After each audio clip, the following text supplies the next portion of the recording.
महाभारत की कथा पूरी नहीं होगी, लेकिन भागवत में शॉर्ट में कथा दी गई है। और 10वें स्कंद में 11वें अध्याय में, भागवत के 10वें स्कंद में 11वें अध्याय में महाभारत का वर्णन पूरा दिया गया। महाराज दूसरे स्कंद में बताते हैं 99 भाई मारे जा चुके। कितने भाई मारे जा चुके? 99। खाली दुर्योधन बचा। भैया अब तो दुर्योधन अपनी माँ के पास चला गया। भैया ओ मेरी मैया,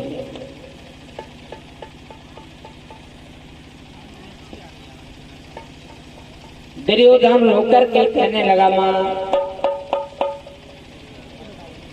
हे मेरी मैया, मैया प्यारी मैया, अरे हम 100 भाई कहलाते थे। हे मैया, मैया प्यारी मैया, अरे हम 100 भाई कहलाते थे। अरे 100 में से ही मेरी माँ में अकेला भाई बचा।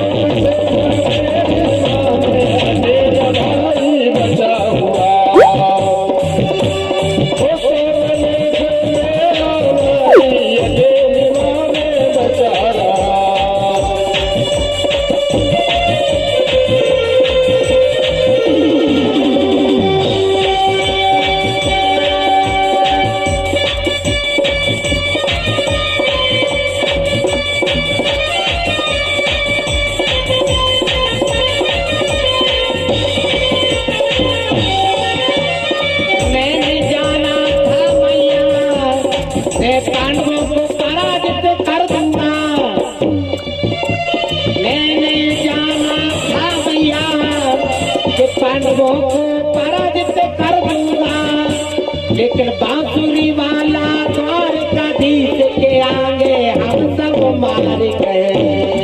बांसुरी वाले द्वारकाधीश के हम सब मार गए।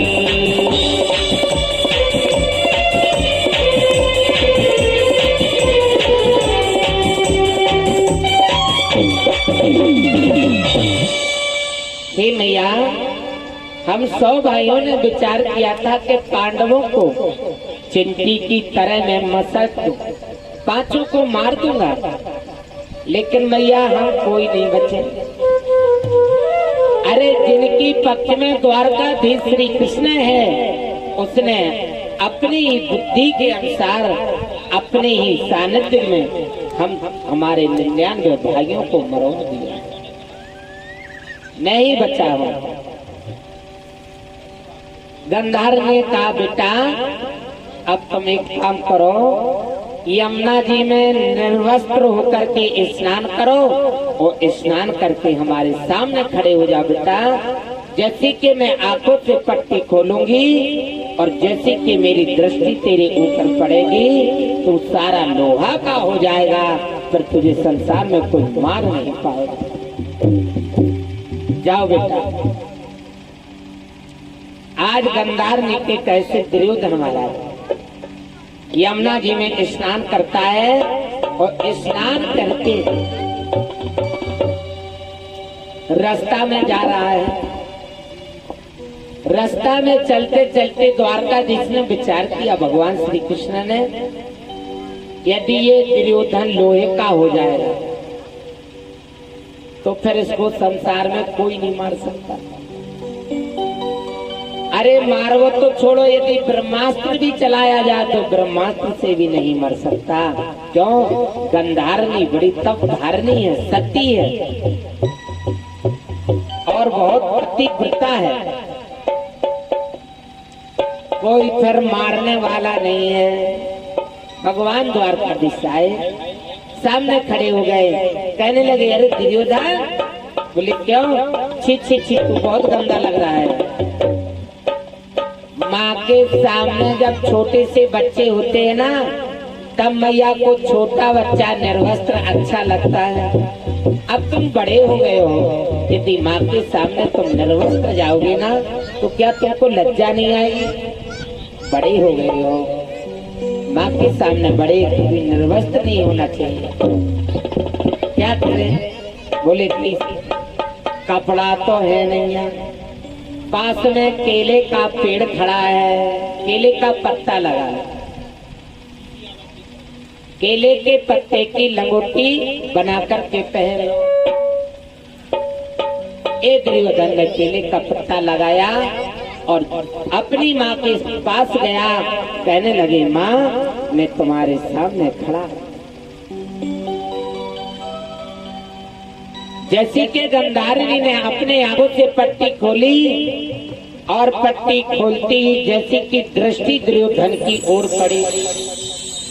महाराज गंधारी के आंखों से जो शक्ति निकली 100 वर्ष से और अधिक वर्षों की जो तप की, क्योंकि नेत्र बंद करना और भगवान की आराधना करना, तपस्या करना, समझ लो इतनी शक्ति प्रकट हो जाती है कि कोई कह नहीं सकता। और जितना ही मनुष्य पे पाप होता है तो इन्हीं आंखों से पाप बनता है। सत्य है या नहीं? धृतराष्ट्र महाराज अंधे थे, इसलिए गंधारी ने विचार किया था कि हमारे पति अंधे तो मिल ही रहे हैं, यदि मैं अपने पति को देखता रहूंगा तो ना जाने हमारी आंखों से क्या अपराध बन जाएगा, इसलिए मैं ही आज से पट्टी अपनी आंखों पर धारण करता हूं। वो कई वर्षों पुरानी पट्टी बनी थी महाराज गंधारनी की, दोनों नेत्र सही थे, लेकिन वो पति के जरिए पाप के कारण ना जाने क्या अपराध बन जाए, उस के जरिए वो पट्टी बनी थी। आज जैसी के गंधारनी ने पट्टी को खोला और जैसी की दृष्टि दुर्योधन की ओर पड़ी, एकदम दुर्योधन लोहे का हो जाता है, वज्र का हो जाता है महाराज। और जैसी के गंधारी ने देखा, क्या देखा? कटे भाग में केले का पत्ता लगाया हुआ है। आज गंधारी दुखी हो गई, कहने लगी हे बेटा दुर्योधन, मैं तुझे अमर करना चाहता था, लेकिन मुझे आज ज्ञात हो रहा है यदि ये चाल हो सकती है तो श्री कृष्ण की चाल हो सकती है, और उसी की करामत हो सकती है। जैसे कि गंधारी ने एकदम प्रेम से नाम लिया कृष्ण जी का, द्वारकाधीश तुरंत प्रकट हो जाते हैं। कहने लगे बुआ बताओ काहे नाराज हो रहे? बोले कल नाराज तो यहाँ पहले गंधारनी हंसने लगी, प्रभु तुमने जो किया है अच्छा किया है, लेकिन अच्छा भी नहीं किया है। और जैसे के पुत्रों की याद आई, मेरे मृतक पुत्र पड़े हैं, उसी समय क्रोध हो जाती है। हे द्वारकाधीश, जैसे तुमने हमारे 99 पुत्रों की हत्या करा दी है और मेरा बड़ा बेटा दुर्योधन भी अब मौत के मुंह में जाने वाला है, और जाओ मैं तुमको भी श्राप देती हूँ, जैसे हमारे पुत्र सारे मारे गए हैं ऐसे मैं तुमको भी श्राप देता हूँ कि आगे चल के तुम्हारा वंश ही ऐसे लड़के आपस में मर जाएंगे। ये मेरा श्राप है। और वही श्राप आगे चल के दुर्वासा ऋषि ने यदुवंशियों को दिया था।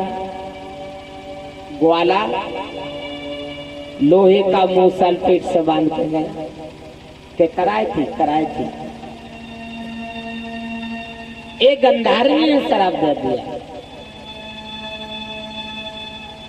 महाराज आज द्वारकाधीश ने विचार किया, चलो बुआ ने तो शराब दे ही दी, लेकिन आगे चल के ऋषि कुमार श्री दुर्वासा जी की मुख से ही शराब आगे चल के मिलने वाली है। लेकिन मैं आपको भागवत के 7वें दिन बड़े वर्णन से बड़े विस्तार से बताऊंगा कि यदुवंशियों में कौन कौन जीवित रहे और कौन कौन यदुवंशियों को शराब से विमुक्त रहे, जिनके लिए शराब प्रभावित नहीं होगा। मैं 7वें दिन की कथा में बताऊंगा कि कौन कौन यदुवंशी उस समय बचे रहे। महाराज आज दुर्योधन जाकर के यमुना जी में छिप जाता है, यमुना जी में छिप गया और जैसी के यमुना जी में छिपा, आज 5 पांडवा दुर्योधन को ढूंढ रहे हैं।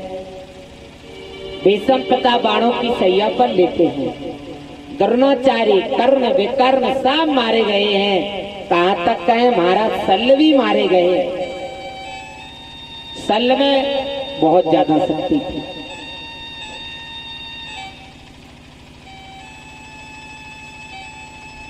दुर्योधन के बारे में पता चला कि दुर्योधन यमुना जी में छिपा है।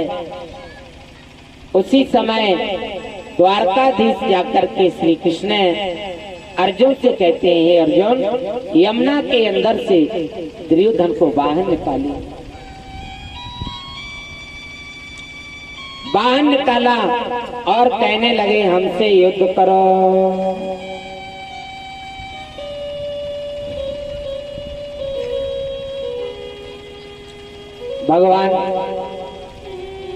भगवान से दुर्योधन बोला, हे कन्हैया, इन 5 पांडवों में एक ही हमसे युद्ध कर सकता है। कौन? कई भीम हमारी बराबरी का है, भीम हमसे युद्ध कर सकता है। युद्ध तो बराबरी वालों में होना चाहिए।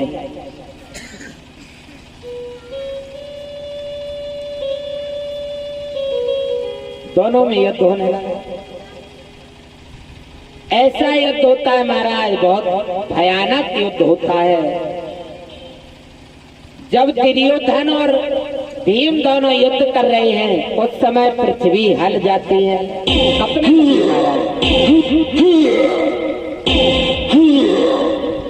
दोनों में बहुत भयंकर युद्ध होगा। युद्ध करते करते महाराज भीम गदा का प्रहार दुर्योधन के ऊपर करे तो चिंगारियां छूट जाएं। महाराज उसका कुछ बिगड़ भी नहीं रहा है, क्योंकि लोहा का बहुत गदा का प्रहार करते भी मार, बड़े जोर जोर से गदा मार रहे हैं। यहाँ दुर्योधन गदा का प्रहार भीम पर करते हैं। भीम महाराज, भीम के अंदर थकान आ जाती है। द्वारकाधीश जान गए कि भीम लड़ नहीं पाएंगे।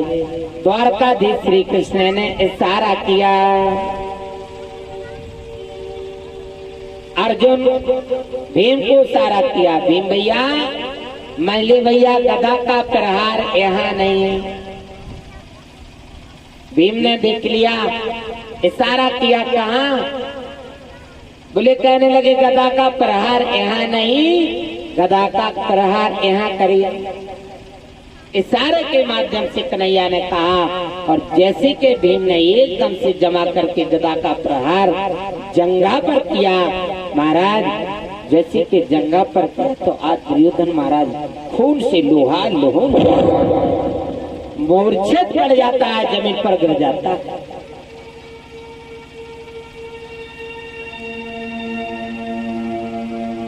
अब तो दुर्योधन रोने लगा। इतने में दाऊ भैया बड़े क्रोध होकर के आ गए। अरे कान्हा, तू कैसा कान्हा है? अरे रणनीति तू नहीं जानता है। अरे युद्ध गदा का प्रहार भुजा पर किया जाता, जंगा पर किया नहीं जाता।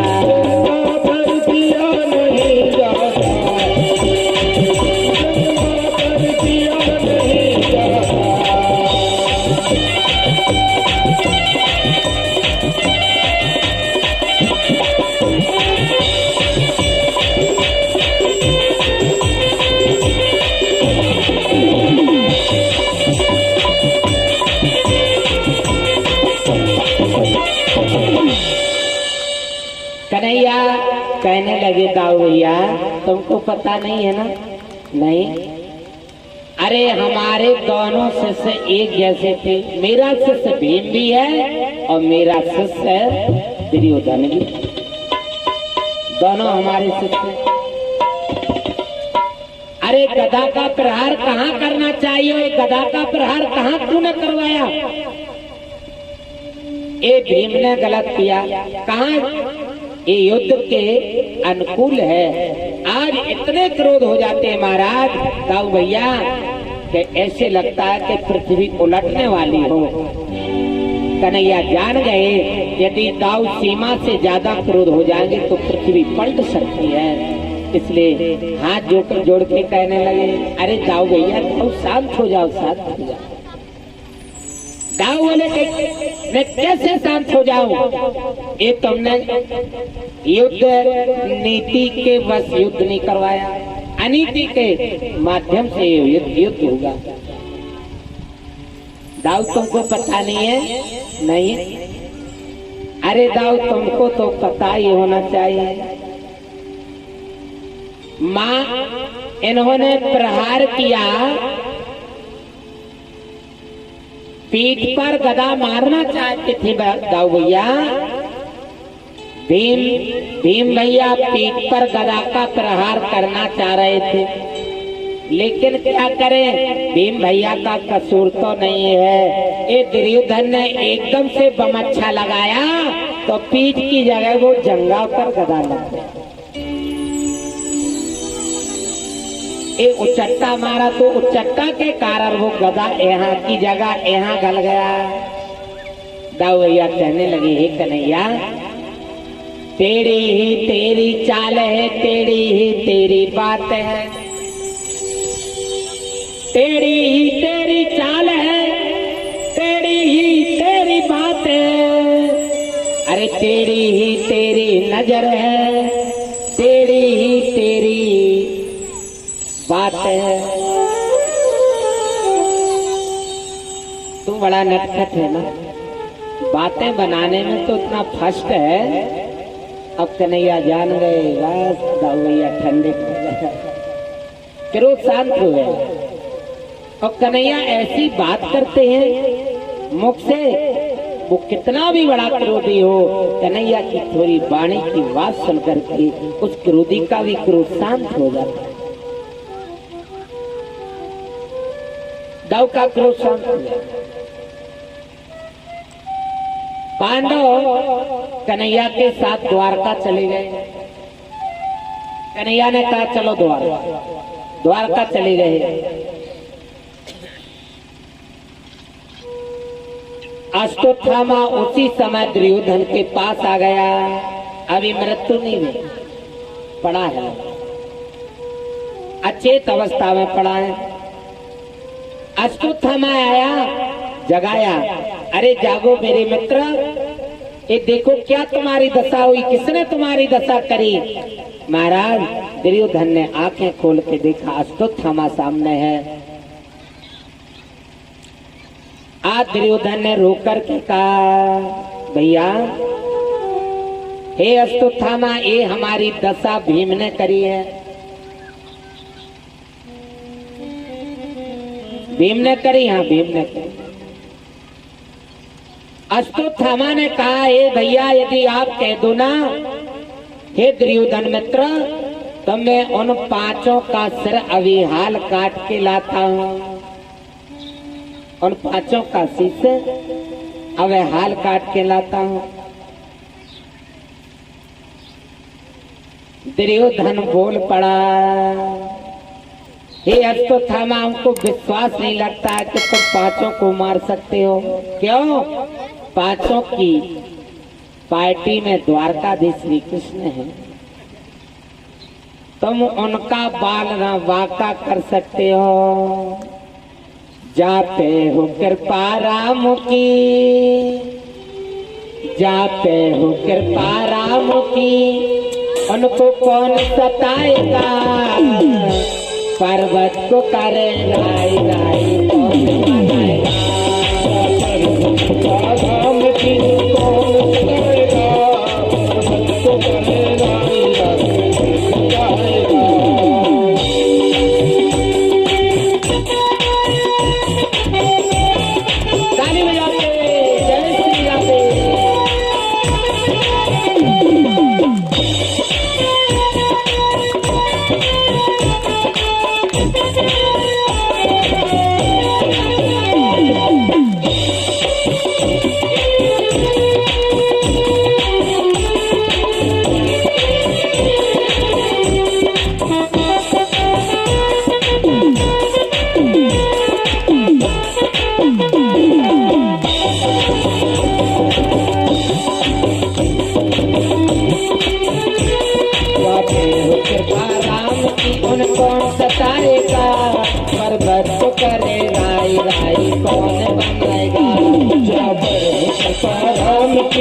कौन सताएगा, पर्वत तुम्हारे राई राई राई आएगा।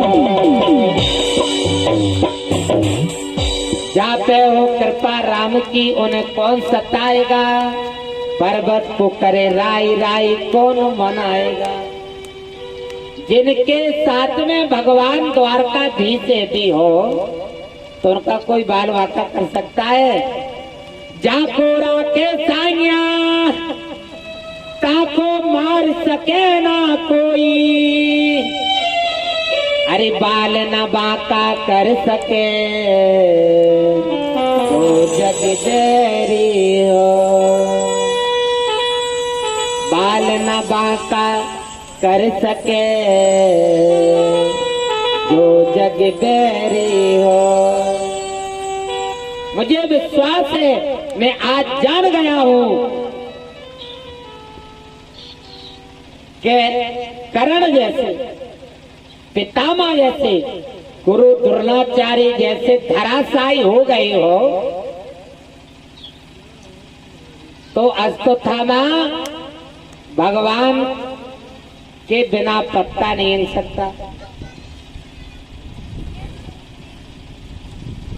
कन्हैया है उनके साथ, उनका कोई भी बाल वाका नहीं कर सकता।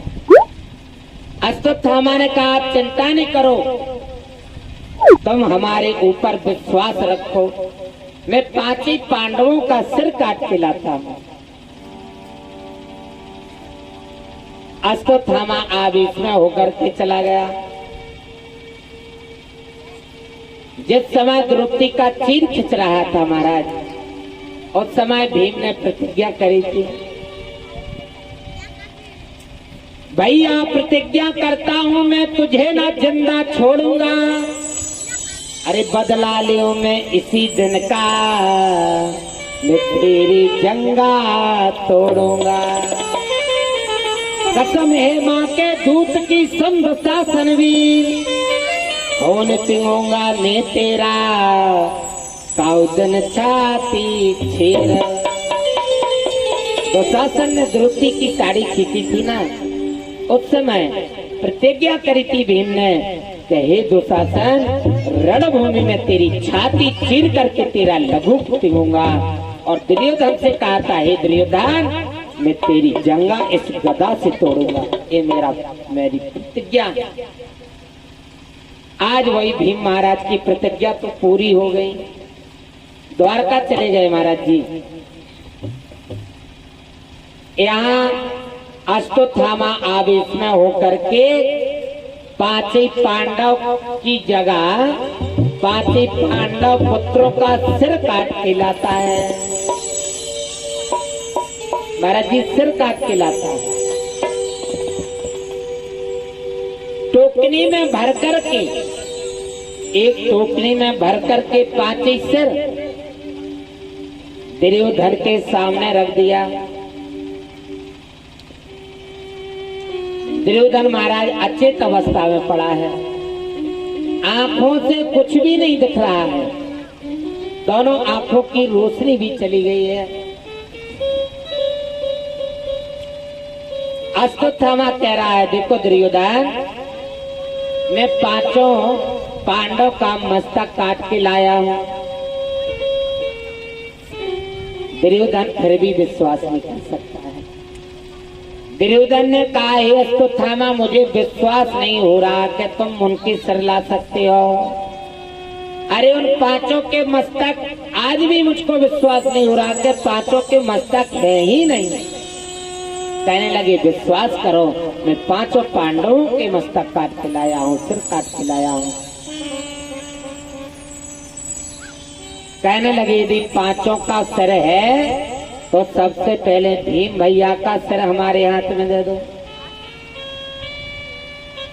क्योंकि मैंने सुना है कि भीम का सिर वज्र के समान एकदम मजबूत है। जिस समय भीम महाराज 3 महीना के थे, उस समय कुंती के हाथ से भीम भैया छूट गए थे। पत्थर की भारी शिला पड़ी थी, शिला पर भीम गिरे तो भीम की इस खोपड़ी से, जो खोपड़ी लगी पत्थर में उस खोपड़ी से शिला टूट गई थी शिला महाराज। तो मुझे पता है कि भीम का सिर वज्र का है। पहले हमारे हाथ में भीम का सिर दो, लेकिन पांचों पांडव पुत्र पांचों पांडव जैसे थे महाराज, एक ही शकल के।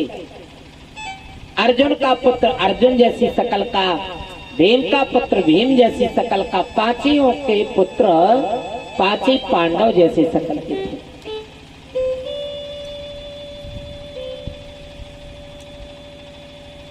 भीम महाराज का सिर जैसे के हाथ में लिया, भीम के पुत्र का मस्तक जैसे के हाथ में लिया।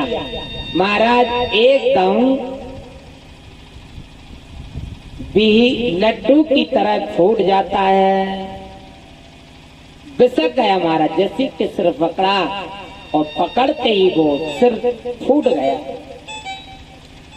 और जिस समय अश्वत्थामा सिर काट के लाया उस समय एकदम बड़ा प्रसन्न हुआ।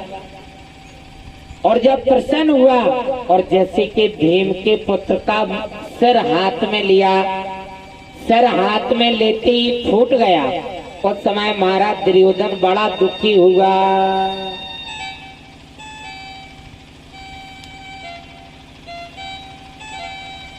और क्या कहने लगा, अरे दया न आई अश्वत्थामा तुझे, अरे दया न आई अश्वत्थामा तुझे, अरे पांडव पुत्र को मारा है। अरे दया न आई अश्वत्थामा तुझे, अरे पांडव पुत्र को मारा है। अरे मेरे कुल में अब कोई मुझे पानी देने वाला नहीं, अब कोई अब पानी देने वाला है। ताली बजाते, ताली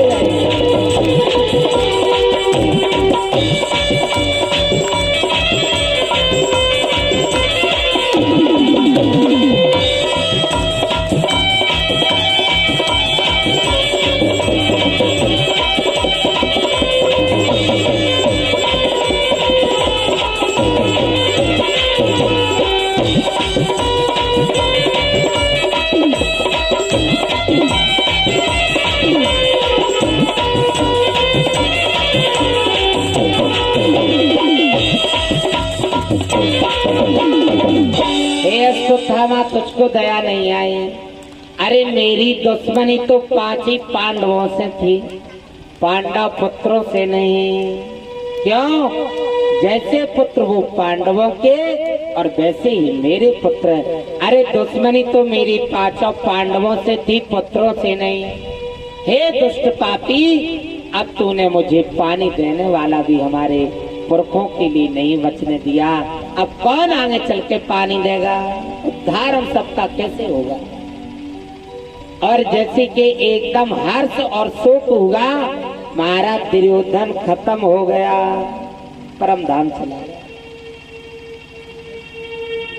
यहाँ द्रौपदी रो रही है। महाराज आप द्रौपदी की दशा को यदि देखा जाए तो द्रौपदी अपने आप को संभाल नहीं पा रही।